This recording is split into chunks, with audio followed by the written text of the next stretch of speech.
Minus sign लगाने की बात आती है तो चाहे एक्स की तरफ लगाओ और चाहे वाई की तरफ लगाओ, दोनों में कोई चेंज नहीं आता है। ठीक है, यहाँ पर हमने लिया mod x equal to y. ठीक है, अब इसको सॉल्व करते हैं तो सभी को याद होगा कि इसमें प्लस माइनस का साइन लगता है। जैसे कि अगर हम इस मॉड को हटाते हैं तो यहाँ पे plus minus x equal to y लिखना पड़ेगा। ठीक है, अब यहाँ से हम देखेंगे कि ये जो प्लस माइनस लगाएं हम एक्स के साथ लगाएं और चाहे इसी को हम y के साथ लगा दे, इससे कोई चेंज नहीं आता है। ठीक है, तो इस बात को हम यहाँ पे सिद्ध करने जा रहे हैं कि जो मॉड हटता है ये ना, तो जब यहाँ पे प्लस माइनस साइन लगाने की बात आती है तो चाहे x की तरफ लगाओ और चाहे y की तरफ लगाओ, दोनों में कोई चेंज नहीं आता है। ठीक है, अब यहाँ पर plus minus x equal to y लिखा है तो पहले यहाँ से हम एक बार प्लस साइन लेते हैं और देखते हैं सॉल्व करने पर क्या आता है।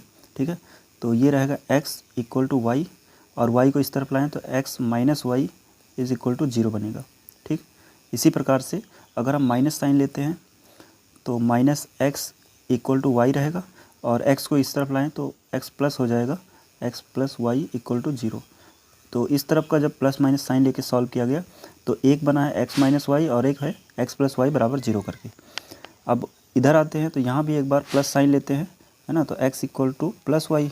तो इसमें अगर हम y को एक तरफ करते हैं तो x minus y is equal to 0। तो ये इसका पहला केस है। ठीक है, अब यहीं पे अगर हम माइनस साइन लेते हैं तो ये रहेगा x equal to minus y और इस माइनस को इधर लाएंगे तो x प्लस वाई हो जाएगा और इक्वल टू 0, है ना। तो ये इसका दूसरा केस है।